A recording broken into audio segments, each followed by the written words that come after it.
இது சம்பந்தமா ஒரு குட்டி கதை ஒன்று சொல்றேன். ஒரு நாட்டில் ஒரு ராஜா தனக்கு பக்கபலமா இருக்கிறதுக்காக, கூட துணையா இருக்கிறதுக்காக ஒரு தளபதியை தேடுறாரு. சரியான தகுதிகளோட ஒரு 10 பேர் செலக்ட் ஆகுறாங்க. ஆனா அதுல ஒருத்தர் மட்டும் தான் செலக்ட் பண்ணணும். அதனால அந்த ராஜா என்ன பண்றாருன்னா ஒரு டெஸ்ட் வைக்கிறாரு. அந்த 10 பேர் கையிலையும் விதை நெல்லை கொடுத்து இதை நல்லா வளர்த்து கொண்டு வாங்க, ஒரு 3 மாசம் கழிச்சு வாங்கன்னு சொல்லி அனுப்பி வச்சிடுறாரு. 3 மாசம் கழிச்சு வரும்போது அதுல ஒருத்தர் ஆளு உயரத்துக்கு வளர்த்திருந்தாரு, ஒருத்தர் தோல் உயரத்துக்கு வளர்த்திருந்தாரு. அதுல ஒரு 9 பேரும் நல்லா வளர்த்து கொண்டு வந்திருந்தாங்க. ஒருத்தர் மட்டும் வெறும் தொட்டியோடவே வந்தாரு.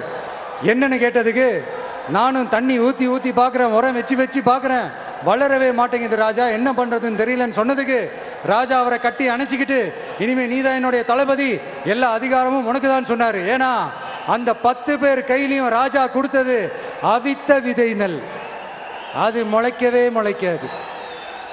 அந்த 9 திருட்டு பயலும் என்ன பண்ணிருக்காங்கன்னா வேற விதை நெல்ல வாங்கி அதை வளர்த்துட்டு ராஜாவையும் மக்களையும் ஏமாத்திருக்கிறாங்க. ஆனா இவர் மட்டும் உண்மையை போட்டு உடைச்சிட்டார். அதனால ஒரு நாட்டுக்கு திறமை எந்த அளவுக்கு முக்கியமோ அந்த அளவுக்கு உண்மையும் நேர்மையும் முக்கியம். இப்போ நீங்க எல்லாரும் தான் அந்த ராஜா. நீங்க தேர்ந்தெடுக்க போற அந்த தளபதி